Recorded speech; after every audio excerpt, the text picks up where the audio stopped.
అందరికీ నమస్కారం. ఈరోజు మన స్టూడియోలో ప్రముఖ ఆధ్యాత్మికవేత్త జ్యోతిష్య పండితులు బ్రహ్మశ్రీ శ్రీనివాసుల అనంతరామ శర్మ గారు మనతో ఉన్నారు. సో గురువు గారితో మాట్లాడేద్దాం. నమస్కారం గురుగారు. నమస్కారం అండి. గురుగారు, దసరా నవరాత్రులు 9 రోజులు కూడా సింపుల్గా మన పూజా విధానం ఏ విధంగా ఉండాలి? సో ప్రతి ఒక్కరు కూడా పూజ చేస్తారు. సో అసలైన విధానం ఏంటి? జీవితంలో ఎన్నో కష్టాలు ఉండవచ్చు. ఈ 9 రోజులు ఏ విధంగా పూజ చేయడం ద్వారా మనం కష్టాల నుంచి బయటపడవచ్చు అంటారు? ఓవరాల్గా 9 రోజులు ఎలాంటి నియమాలు మనం పాటించాలి గురుగారు? అసలు మనకి నవరాత్రులు అంటేనే 4 రకాల నవరాత్రులు ఉన్నాయి. ఒకటి వసంత నవరాత్రులు, వారాహి నవరాత్రులు, మన శరన్నవరాత్రులు, ఇప్పుడు వస్తున్న దుర్గా నవరాత్రులు, తర్వాత శ్యామలా నవరాత్రులు. ఇలా 4 రకాల నవరాత్రులు ఉన్నాయి. మనకి ఎక్కువగా ఏం తెలుసు అంటే ఈ మధ్యకాలంలో వారాహి నవరాత్రులు బాగా ప్రచారంలోకి వచ్చింది. శరన్నవరాత్రులు మనకు అనాది నుంచి చేస్తున్నాము. మిగతా ఈ 3 నవరాత్రులని వసంత నవరాత్రులు, వారాహి నవరాత్రులు, శారదా నవరాత్రులు, వీటిని గుప్త రాత్రులుగా చెప్తూ ఉంటారు.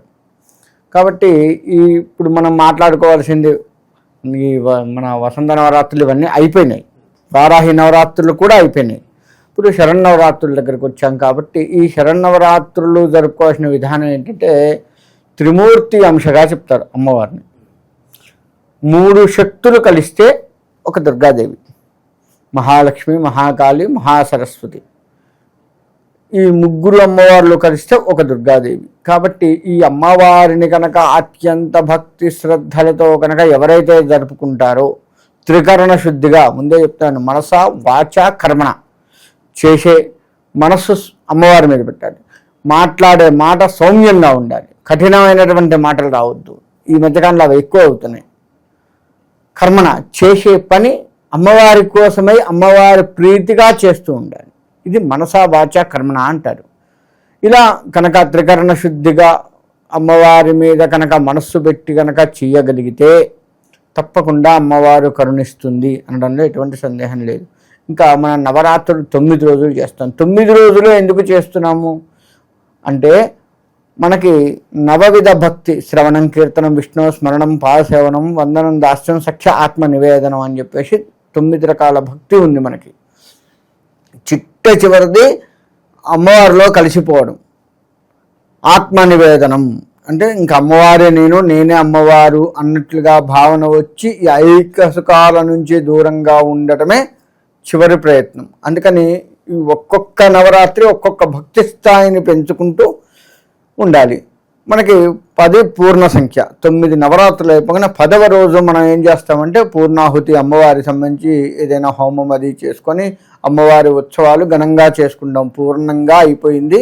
అమ్మవారి భక్తి పూర్ణంగా మేము పెట్టి అమ్మవారి యొక్క అనుగ్రహం కూడా పూర్ణంగా సంపాదించాం అనడానికి దశమి రోజు మనం భారీ ఎత్తున చేస్తూ ఉంటాం. అదే విజయదశమిగా చెప్పబడుతుంది.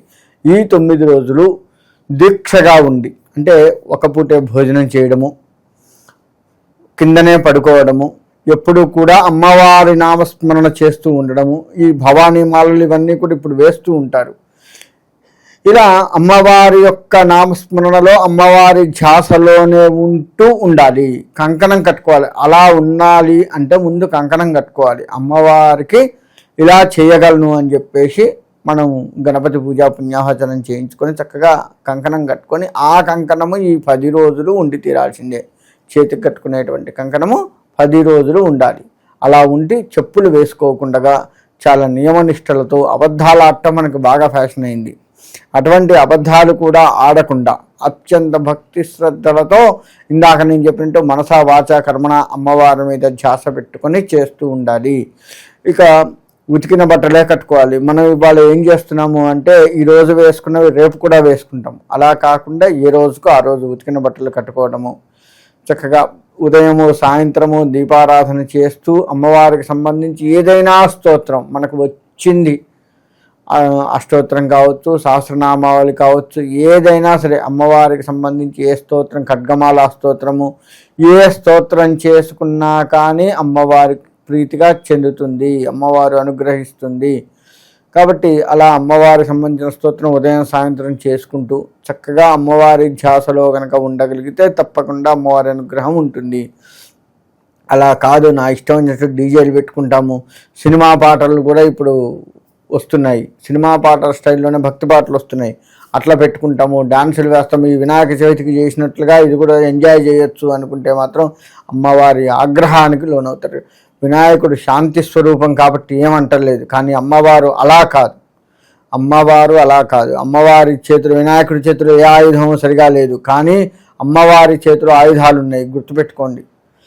మనకు ఇచ్చేటువంటి కష్టం ఎట్లా ఉంటుంది అంటే కోలుకోలేనంత కష్టం ఇస్తుంది. కాబట్టి ఒళ్ళు దగ్గర పెట్టుకొని అమ్మవారి నవరాత్రులు చేయవలసిందే.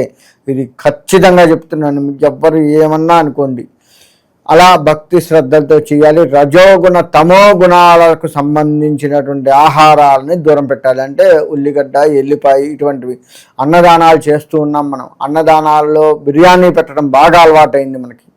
ఈ 10 రోజుల్లో మనం ఎప్పుడు అన్నదానం చేసినా సరే అటువంటి బిర్యానీలు దూరం చేయండి దయచేసి. బిర్యానీలు సాత్వికమైన ఆహారం కాదు, రజోగుణాన్ని తమో గుణాన్ని పెంచేటువంటిది. సత్వగుణ ఆహారం మాత్రమే, అంటే కూరగాయలు, ఆకుకూరలు ఇటువంటికి సంబంధించినవి మాత్రం పెట్టండి. వాటిల్లో కూడా ఉల్లిపాయ, ఎల్లిపాయ వేయకూడదు. గుర్తుపెట్టుకోండి. అలా సాత్వికమైనటువంటి అన్నదానాన్ని చేస్తూ సాత్వికమైనటువంటి ఆహారాన్నే ఈ 10 రోజులు కూడా మనం స్వీకరిస్తూ కనుక చేస్తూ ఉన్నట్లయితే తప్పకుండా మనలో రజోగుణ తమో గుణాలు అన్నీ కూడా నశించిపోయి సత్వగుణాన్ని ఏర్పడి మనము, మన కుటుంబ వ్యవస్థ, మన సమాజము, మన యొక్క వంశము అన్నీ కూడాను సాత్వికంగా ఉండి అమ్మవారి పరిపూర్ణ అనుగ్రహం మనకే కాదు మన కుటుంబం, మన వంశానికి కూడా ఉంటుంది. కాబట్టి అది గుర్తుపెట్టుకోండి. మనం ఒక్క దుర్గాదేవి పూజ చేస్తున్నామంటే ఇందా చెప్పాము, సరస్వతీదేవిని మరియు లక్ష్మీదేవిని, కాళికాదేవిని కూడా, అంటే కలిపురుషుడి ప్రభావం మనం మీద పడకుండా, కలి యొక్క ఇబ్బందులు ఏవీ లేకుండా, కలి ధర్మము ఏదైతే ఉందో ఆ ఇది మన మీద పడకుండా అమ్మవారు కాళికాదేవి మనల్ని కాపాడుతూ ఉంటుంది. కలి బాధలు ఏవి మనకు లోపడకుండా ఉంటాయి, వాటిని అధిగమించేది కాళికాదేవి చేస్తుంది. కాబట్టి అమ్మవారి యొక్క భక్తి శ్రద్ధలు, అమ్మవారి నవరాత్రులు ఎవరైతే చేస్తారో వారి భక్తి శ్రద్ధలతో చేయటం ఉత్తమము. దీక్షగా ఉండటం ఉత్తమము. అది ఇంట్లో చేసినా సరే, పందిర్లలో చేసినా సరే, ఎక్కడ చేసినా దీక్షగా ఉండాలి. అఖండ దీపారాధన శక్తి ఉంటే ఇంట్లో అయినా అఖండ దీపారాధన పెట్టుకోవచ్చు. పందిర్లలో అయితే ఖచ్చితంగా పెడతాము. కానీ ఇంట్లో చేసుకునేటువంటి వారు శక్తి ఉంటే అఖండ దీపారాధన పెట్టండి. లేదు మేము అది చూడటం చేయటం ఇబ్బంది అని అనుకుంటే మాత్రం ఏ రోజుకి ఆ రోజు దీపారాధన ఉత్తమం. ఉదయం వెలిగించుకొని అది కొండెక్కిన దాకుండి మళ్ళీ సాయంత్రం మన పూజ అప్పుడు మళ్ళీ వెలిగించుకొని ప్రతిరోజు ఇంట్లో దీపారాధన చేస్తుంటాం కదా, ఆ తీరాన అమ్మవారికి దీపారాధన కూడా చేయొచ్చు. అఖండ దీపారాధన ఇంట్లో పెట్టాలి చెయ్యాలి అనేది లేదు. కలశం వీలుంటే కలశం పెట్టుకోండి. కలశం వీలు లేదు, విగ్రహాలు కలశాలు కష్టమండి మా ఇంట్లో అంటే అమ్మవారి యొక్క ఫోటో పెట్టుకొనైనా సరే చేసుకోవచ్చు. ఇంట్లో కలశం పెట్టుకుంటే మంచిదే. శక్తి లేకపోతే విగ్రహాలు కలశాలు ఇలాంటివి శక్తి లేదండి, గబక్కన మధ్యలో ఏదన్నా ఇబ్బంది వస్తే కష్టం కదా అని అనుకుంటే అమ్మవారి ఫోటో అయినా సరే పెట్టుకొని మనకి ఎన్ని రోజులు ఇబ్బంది లేకుండా ఉంటుందో ఈ 10 రోజుల్లో అన్ని రోజుల వరకు చక్కగా అమ్మవారికి ఆ ఫోటోకే మనస్ఫూర్తిగా నమస్కారం చేసుకుంటూ భక్తి శ్రద్ధలతో కనుక మనం చేయాల్సిన 4 రోజులైనా 5 రోజులు అంటే మనకి ఏదైనా సృష్టి లాంటివి ఏమన్నా మధ్యలో వస్తాయి అనుకుంటే ఆ వచ్చేంత వరకు ఎన్ని రోజులైతే అన్ని రోజులు దీక్షగా చేసుకొని అమ్మవారి పరిపూర్ణ అనుగ్రహాన్ని పొందవచ్చు. కాబట్టి భక్తి శ్రద్ధలతో ఈ అమ్మవారిని పూజించి చేసి ఇటు లక్ష్మీ అనుగ్రహము, కాళీ అనుగ్రహం మరియు పార్వతీ అనుగ్రహం, ఇలా అందరి అనుగ్రహాలు, సకల దేవతా స్వరూపిణి అమ్మవారు కాబట్టి అమ్మవారిని భక్తి శ్రద్ధలతో కనుక ఆరాధిస్తే సకల దేవత అనుగ్రహం, సర్వశక్తి అనుగ్రహాలు మనకు చేకూరి మన ఇల్లంతా కూడా శక్తిమయం అవుతుంది. అందులో ఎటువంటి సందేహం లేదు. దుష్ట శక్తులు కూడా మన ఇంట్లో నుంచి పారద్రోలుకునే అవకాశం ఈ నవరాత్రుల్లో మనకు కలుగుతుంది. కాబట్టి అలా చేసుకొని అమ్మవారి పరిపూర్ణ అనుగ్రహాన్ని పొందండి. దసరా నవరాత్రుల గురించి ఎన్నో విశేషాలు మాకు తెలియజేశారు గురుగారు. ధన్యవాదాలు గురు. మంచిదండి.